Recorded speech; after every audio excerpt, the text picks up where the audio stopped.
this is just my opinion, no? There is no known legal defense against a fabricated or inaccurate intelligence report. Lalo na kung i-invoke yung national security. Kulong ka muna bago ka bigyan ng pagkakataon magpaliwanag kung bibigyan ka ng pagkakataon magpaliwanag. Ganun po ang karanasan ko. Yun nga ho, kinausap ko lang sina Senator Trillanes with my National Recovery Program. Minasama na yun. No. But that's behind us now. Dito po sa Constitution, wala naman ho akong ibang mabasa dahil nahihirapan ho ako magbasa at saka umunawa, no? Yung Article 1, after the preamble, nakalagay National Territory, Article 2, Declaration of Principles and State Policies, Article 3, Bill of Rights kaagad. Dito ho, impact ho yung isang prinsipyo na itinanong ko sa prosecution at sa defense. Sabi ko, dito ba sa trial na ito, kahit na sui generis ito, political process, tayo ba ay magkakasundo na isa sa mga prinsipyo na hindi natin dapat bitiwan, yung presumption of innocence? Pumayag naman sila. Totoo raw. Kayo po? Yes, there's always a constitutional presumption of okay na ho yun. innocence. Dahil ito po, Section 14, Mr. President, Let the Senator continue. Okay. Yung pong kwan, presumption of innocence, Section 14. Pero yung probable cause ay Section 2. In other words, sa priority, ayon sa aking pagkaunawa, dito ho lahat umiikot, no? Ngayon po, itatanong ko lamang, no? Madam Secretary, malinaw naman sa inyo na itong kaganapan ngayon, itong prosesong ito, ang nag-uudyok dito, hindi paghihiganti. Opo. Okay. Hustisya. Opo. Rule of law. Dahil kung ang nag-uudyok dito ay paghihiganti, ang rule natin is no rules. Definitely. Free for all. You can Opo. say or do anything you want. Sa paghahanap natin ng katotohanan at hustisya, hindi ko pwedeng either or ito, no? Gusto nating parusahan yung mga nagkasala nung nakaraan. Pero, gusto rin natin na wag na itong maulit. Yung po ba itama? Opo. Hindi ho ito either or, no? Yes, sir. Yes, Your Honor. Alin ho rito ang mas matimbang? Dahil political process nga ito, at, well, hindi lang political process, kundi sui generis pa. Ang palagi hong matimbang sa aking perspektiba bilang Secretary of Justice ay yung mga prinsipyo ng truth, justice, and accountability. Yan po palagi. Ano ho ang pinagkaiba sa inyong pananaw ng paghiganti at hustisya? Hindi ho yung technical definition.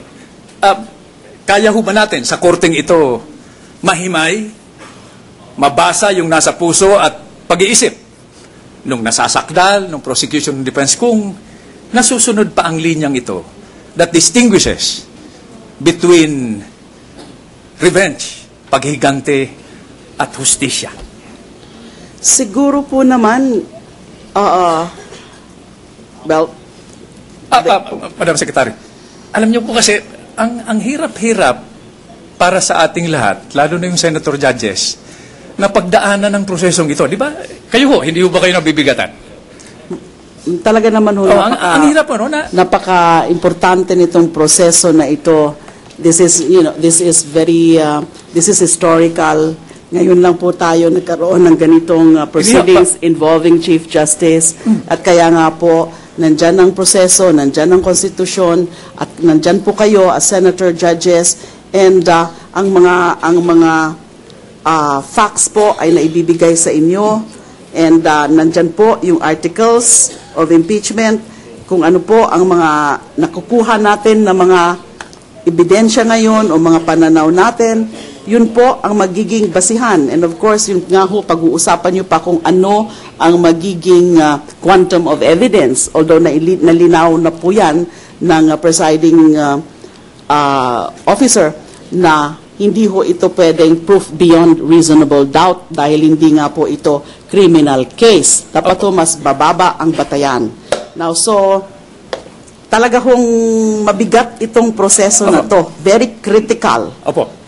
Kaya ko sinabi, kaya ko tinanong kung nabibigatan din kayo. Dahil okay lang po kung procedurally we divide the House. Majority rules. No? Ang problema ho, para bang we are dividing the country already. That's what... Hindi po. Well, that's good that you feel that way, no? Dahil in order to avoid any perception that the ultimate objective of this trial is other than the rendition of justice, kahit na liberal ang pag-apply ng rules, wag lang natin galawin o pakialaman yung ultimate rule, which is the Constitution. Do you agree? Opo. Okay. Dito po, sa parting ito, ibig ko lang i-inject yung sinabi ni former President Ronald Reagan. No? Of course, sabihin natin Amerikano yun, wala naman siyang kinalaman dito, pero he is considered the great communicator. In fact, is the only president I know, former president, for whom an aircraft carrier was named while he was still alive. So, kailangan kahit papano, tingnan natin kung may mapupulot tayong aral. Sabi niya ho ito, no? Protecting the rights of even the least among us is basically the only excuse the government has for even existing. Isang karapatan ng isang pinakamaliit sa atin. Yun lang ang buong dahilan para manatili ang pamahalaan. Would you more or less agree to this? I would generally subscribe to that. Okay. Now, every citizen has rights. Lahat po tayo may karapatan. Individual na mga karapatan. Ang Estado po, meron din mga karapatan. Okay. So may mga usapin po na kailangan po nga natin binabalanse. Yung mga individual rights or individual interests as against the higher interests of the state. Minsan po, o kadalasan, hindi po madaling sagutin hindi po madali ang pagbabalanse. Opo. But, as a constitutional principle, when you invoke the balancing of interests, kayo na rin ang nagsabi kahapon. Pag in-invoke yung the right to life, tabi lahat. Tama ho ba yan? That's the highest form of right under the Bill of Rights and under the Universal Declaration of Human Rights. Tama ho yan. So, you agree? Opo. Okay. Kaya naman, sa Section 1 ng Article 2, no person shall be deprived of life, liberty, or property. If you notice po, Madam Secretary, the sequence, no? No person shall be deprived of life. Opo. Second, liberty, property. May itatanong lang po ako, tinanong ko na rin ito, presumption of innocence. What about presumption of honor? Yung bang may akusado, pero bakit naman pati yung mga anak at apo tinatamaan na rin? Yung ba katanggap-tanggap sa atin o sa iyo po bilang Secretary of Justice? Okay lang ba yan o paano po? I mentioned this because I think once upon a time, you and I have been exposed to this. No? You have been exposed to this. Pag dumulog sa iyo yung walang kalaban-laban, di ba? Hindi mahanap yung anak. Hindi mahanap yung family member. Hindi ba life ang pinag-uusapan dito? So, gusto ko lang sariwain yung alaala natin para hindi natin ito makalimutan, no? So, ano po ba ang pananaw ninyo rito? Dapat to bang idawit dito sa pagnanasa natin na mahanap yung katotohanan at hustisya? Well, meron nga hong presumption of innocence. Oh. At kaya nga po dumadaan tayo sa ganitong proseso. Kaya nga po yung prosecution ay nag-present ng ebidensya. So, yung presumption of honor naman po, dignity, dignity and honor is also within, it's within every person. But when you lose that honor, You're dead. honor is... Sir President, Madam Secretary, in a previous lifetime, I think in your profession also, no? Honor is more precious than life.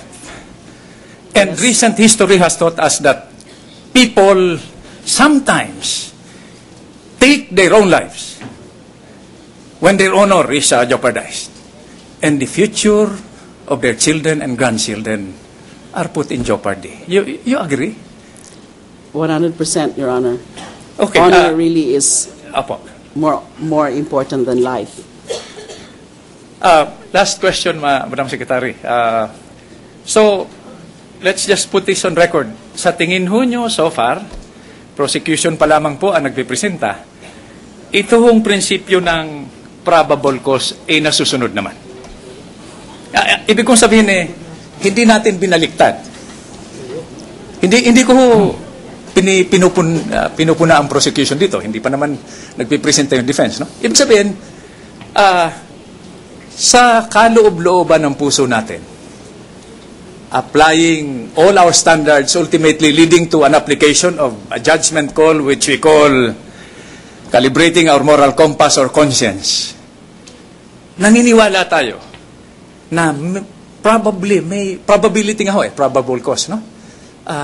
Malamang may krimen na naganap. Hindi natin yung halughugin muna natin lahat, baka sakaling may matagpuan tayo na probable cause o ebidensya. Hindi ho natin binaliktad dito. So I'm asking you, Madam Secretary, Secretary of Justice, former chairman of the Commission on Human Rights, na so far sa proseso, sa inyong obserbasyon, sa pagdalo ninyo rito bilang testigo, nasusunod pa itong nasa Section 2, no? Na the right of the people to be secure in their persons, houses, papers, and effects against unreasonable searches of whatever nature and for any purpose shall be invited, and so on and so forth, except upon probable cause to be determined personally by the judge after examination and so on and so forth. Naniniwala po kayo na ito ay nasusunod at hindi nilalabag? Mahirap po yung tanong nyo, ano po? Because if you are citing that provision and therefore it relates technically or legally to searches and seizures and therefore there must be a probable cause. Now, baka po ang ibig yung sabihin yung mga pangyayari o yung mga developments po dun sa pagtackle ng Article 3 or Article 2 na yung mga certain issues that arose because of objections to how certain evidence or that not evidence but certain paper as attached to the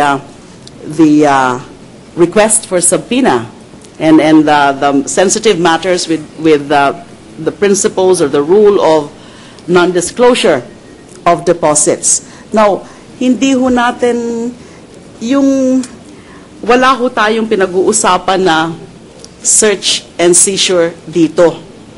I'm not sure if that's what kasi mahirap po nga, very, very broad nga po yung tanong Madam Secretary, pasensya na ho kayo dahil hindi ko ho ito tinatanong para sa sarili ko, no? Tinatanong ko ito para sa napakaraming nanonood na nagsusumikap na maintindihan at maunawaan itong proseso. So, generally po, timbangin na lang nyo, naniniwala kayo na itong devoid of all the legal and technical aspects, nasusunod pa naman ito sa tingin niyo? Nasusunod pa po yan. With the permission of the gentleman. Sa tingin ko po. Madam Secretary, kaya palagay ko ang tendency ng tanong, the inviolability of persons, papers, and effects. That's guaranteed by the article or section mentioned by the distinguished Senator Judge. Yung issue kasi kung whether or not na-violate nga po yung secrecy or confidentiality ng mga bank records, ay hindi pa ho natin yan pwedeng hindi ho ako